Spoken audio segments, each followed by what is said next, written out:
凯伦父亲的全名叫欧文·亚瑟，我们是在斯坦福大学里认识的。他当时已经获得基因工程学和人工智能学2个博士头衔。这么聪明的头脑，凯伦竟然完全没继承到，真可惜。你在想为什么有这么优秀的父亲，凯伦的成绩却这么差吧？我没这么想。没关系，也不止你一个人这么认为。我想可能凯伦是遗传我这个笨蛋的基因比较多。我和欧文相识的时候只是个数学系的新生，成绩很差，因为我把大多数的时间都用在画插画上了。凯伦的父亲为了追我，别出心裁地开始写作，并邀请我为他的书配插图。当时还有另一个男生也邀请我为他的小说画插画，但我对欧文的故事更感兴趣。想不到身为基因工程学和人工智能学博士的他，竟然能写出这么有想象力的童话故事，真的很有意思。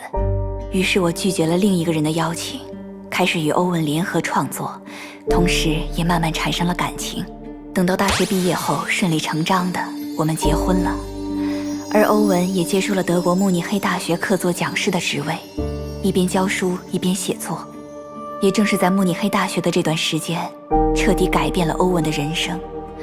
他结识了一个叫维尔纳·海森伯格的退休物理学教授，两人一见如故，成为了忘年之交。他们经常彻夜畅谈这个世界的历史与未来，甚至受海森伯格教授的影响，欧文的童话故事开始往科学方向转变了。您指的是镜中世界吗？是啊，这是一个系列童话故事。最初的构思只是通过童话让小朋友学会怎么了解自己，毕竟孩子第一次真正直观地看到自己是通过镜子。可是后来的故事变得越来越复杂难懂，镜子成为了世间万物，人也不再单纯独立存在。视觉、听觉、嗅觉、味觉和触觉再也不是了解自己的途径，故事越来越抽象，插图也越来越难配。为了这件事，我和欧文常有争论，而凯伦总是在一边静静地看着。我想问一下，亚瑟博士这样的精英人物 ，TUP 有和他接触过吗？当然有，不过之前他一直是拒绝的。之前？是的，一直到海森伯格教授去世，欧文才决定加入 TUP， 继承他的研究工作。所以海森伯格才是 TUP 的人，那么他接触亚瑟博士也是有计划的吗？具体情况我不了解，因为那个时候我们的关系已经非常差了。不过海森伯格教授似乎是从 TUP 退出以后才去的慕尼黑大学，至于是什么原因他又决定回去，我不知道。那么亚瑟博士加入 TUP 之后呢？您知道他在研究什么吗？欧文加入 TUP 之后我们只见过一次，再后来他就自杀了。看看世界现在的样子，我想他应该是参与了分界者的研究吧。那他有对您说过什么吗？我只记得他当时非常的沮丧，那是我第一次看见他当着我的面流泪。他不断地重复，我们都错了，所有的一切都是假的，我们才是提线木偶，我们永远没有未来，这样的话。那么凯伦呢？他知道亚瑟博士曾经加入 TUP 吗？不，他不知道。我们从来没有当着凯伦的面为这件事争吵过。其实凯伦这孩子只有在7岁以前是快乐的，而欧文突然离家出走，都没有给他任何缓冲的时间。最后在欧文的葬礼上，凯伦也没流下一滴眼泪。我们都不是称职的父母。欧文走了以后，我也变得喜怒无常，有时候会无端地对凯伦发脾气。他渐渐地不再与我交流，把所有的事都放在心里独自承受。即使表面与平常人一样，但他的内心是孤独的。真正的他永远停留在欧文为他营造的那个童话世界里。那么凯伦大变革之后的事您了解吗？真的很抱歉，身为母亲自从大变革之后，我就没再见过凯伦。他每隔一段时间会和我通电话，他告诉我他成为了一个不会死的分解者，让我别担心。而他帮你恢复了身体后，就会回来看我。为了弥补我的过错，我用所有的积蓄创建了这个儿童福利院。我不想再让任何一个孩子的童年在孤单中度过。可是我怎么做都无法弥补对凯伦的伤害。今天看到你，我就知道凯伦已经成功了，但他还没有回来。其实他是不想见我，对吗？不是这样的，他只是真的还有事没做完。按凯伦母亲的说法，亚瑟博士应该在凯伦很小的时候就离开了。那个时候他刚刚加入 TUP， 而最后一次见面也很仓促。那么，到底是什么让 TUP 这么重视凯伦呢？海莉阿姨，我想冒昧地问一句，亚瑟博士在慕尼黑期间，有带着凯伦见过海森伯格教授吗？这个我不太清楚。从那个时候开始，我们的关系就变得不太好了。并不能排除 TUP 关注凯伦，不是因为亚瑟博士，而是因为海森伯格教授。艾琳，凯伦不回来，是不是和 TUP 有关？凯伦为了救我加入了 TUP， 而且他的资料现在被列为 TUP 最高机密。啊！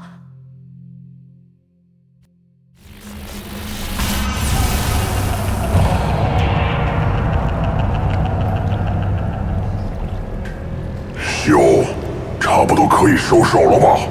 我们同时协调能力，有这小家伙在中间做缓冲，不至于让对方受到重创。你来倒数3声。好。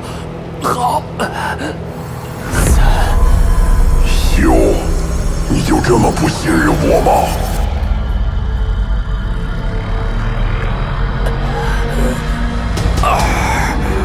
你总是这样不搭话。会让我很尴尬呀，分解。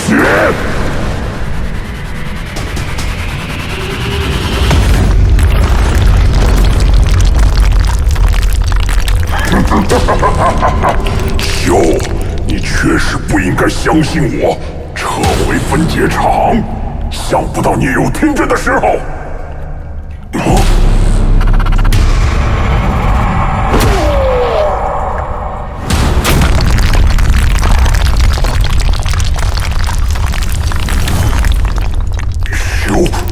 你怎么会有2个分解场？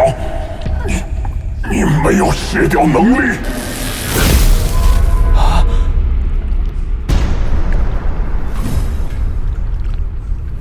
我让他过来抓住我，是为了让他的松果体与我产生共振，生成分解场。我们俩僵持，但他可以揍你。而你一直在自说自话的表演，我完全不明白你在说什么。这就是体表分解场，无论身体还是脑子都酥酥麻麻的，黑气的压力和寒冷都隔离在身体之外。原来用分解场防御的时候是这种感觉。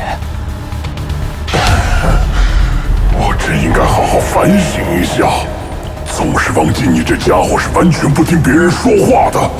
那么，我们开始第2回合吧。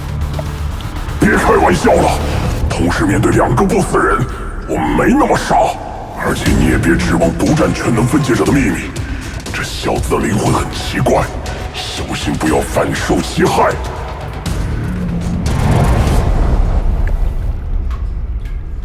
秀，从今天开始，你就是我的敌人了，小家伙，不要独自在黑暗中行走，我会一直看着你的。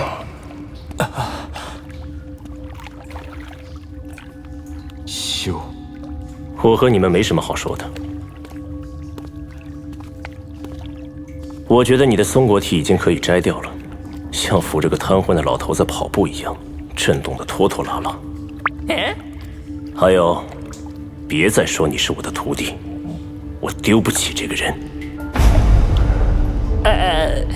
你已经知道了。这是你的分解场吗？怎么会有这种操作？利用松果体共振，产生体表分解场。卡拉，凯伦的分解场半径现在是多少？能力分解场半径仍然为0，不过体表分解场覆盖率100%，强度在 E 至 A 级变化中。抱歉，凯伦，我不是故意的，只是好奇而已。我知道，我习惯了。那很了不起了，体表分解场 A 级强度已经是刀枪不入的水准了。你别只看峰值呀，最低值是1，也就相当于多穿了套秋衣秋裤防风抗寒而已。好了，都别说了，今晚的事给我们提了个醒。现在的敌人不只是铁翼联盟，大家先回旅店安排岗哨轮流休息，不能放松警惕。明白，教官。凯伦，忘掉我之前说的话吧，我会用我的方式继续战斗下去。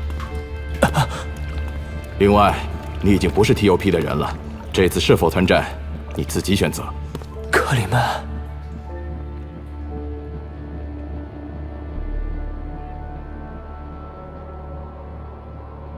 真是有点让人意外，你竟然会用这种方式继续指导凯伦。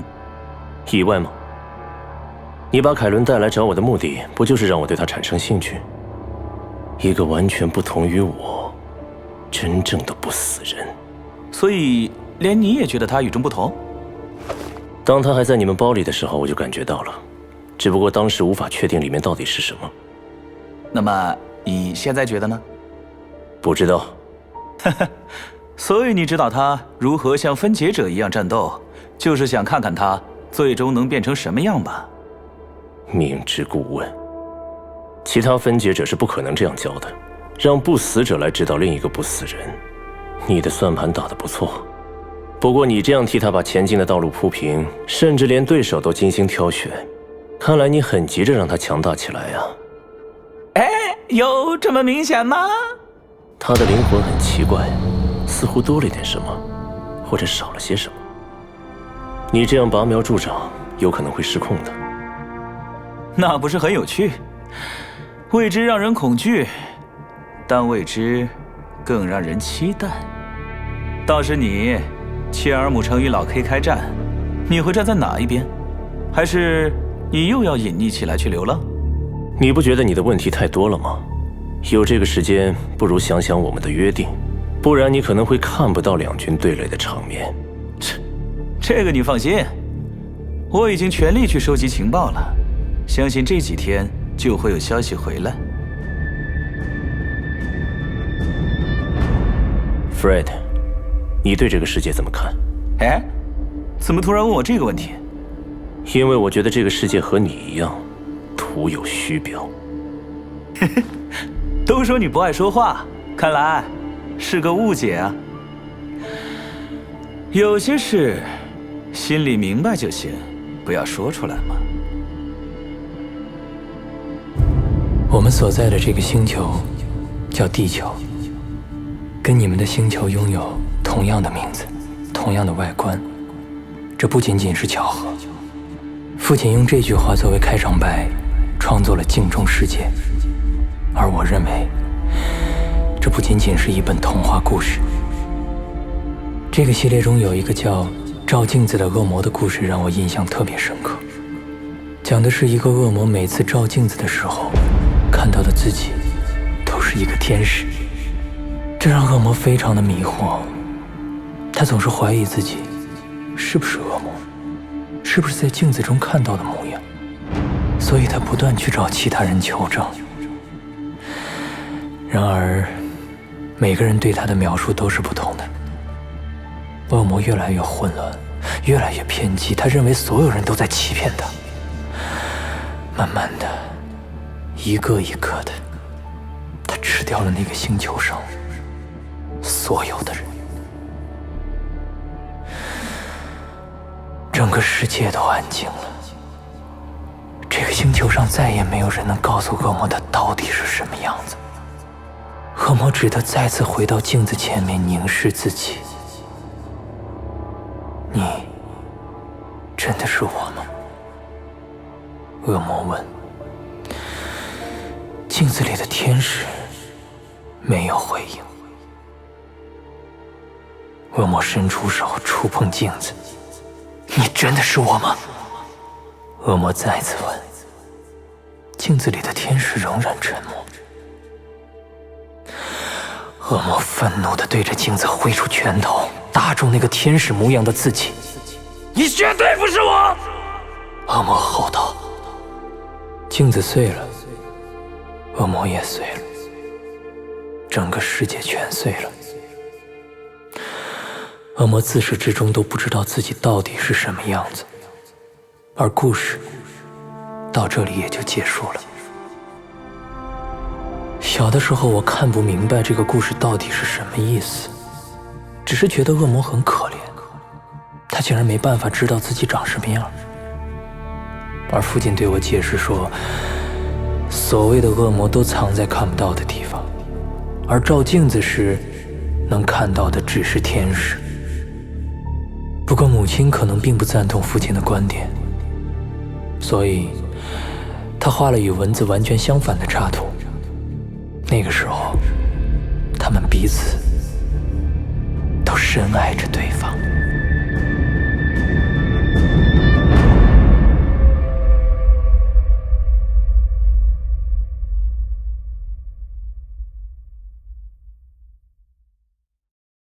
分解世界之我责任强行解释。第7课，照镜子的恶魔。本集正片中，凯伦讲了一个镜中世界里照镜子的恶魔的小故事，本主持认为一定非常重要，所以专门找到了这个故事另一个版本的绘本，供大家来研究一下。在镜中世界里，曾经有一个小小的星球，小小星球上住着小小人类以及一个小小恶魔。小小恶魔很喜欢照镜子，可是每次照镜子时，镜子里反射出的都是一个天使的样貌。可是天使怎么会长着这样的一双手？于是小小恶魔就去问邻居，我是不是大大的眼睛、小鼻子，脸上还有2个红疤疤？不是啊，你是眯眯眼、翘鼻子，脸上不是红疤疤，是小雀斑哦。小小恶魔很疑惑，于是又去问农夫，不是呀，你是3角眼、鹰钩鼻，脸上嘛应该不是雀斑，可能是青春痘吧。为什么他们说的都不一样？于是小小恶魔又去问了第3个人，请问我是不是长着3角眼、鹰钩鼻，脸上爆了青春痘呢？不是啊，我觉得你是大小眼、朝天鼻，脸上嘛皮肤光滑，什么都没有。请问我是不是大小眼、朝天鼻，脸上没有长青春痘？不是啊，我觉得你可以描述一下我的外貌吗？你呀，眼睛大大的。对于这个答案，小小恶魔陷入了迷茫。为什么呢？这到底是为什么？为什么他们说的都不一样？一定是他们都在骗我。对了，他们都是骗子，他们以骗我为乐。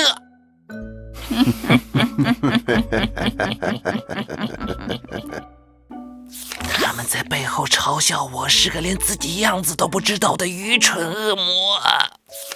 于是小小恶魔吃掉了世界上所有人，最后只剩下自己。我真的长这个样子吗？小小恶魔在愤怒与绝望中打碎了镜子，镜子碎了，小小恶魔也碎了。小小恶魔最终也不知道自己长得是什么样子。故事到这里就讲完了。如果照镜子都不能看清楚自己的样貌，到底怎样才能了解自己呢？我也真的很好奇，小小恶魔到底长得什么样啊？话说罗特，偶尔也该把兔子头套摘下来吧，我都快忘记你长什么样了。本集吃瓜。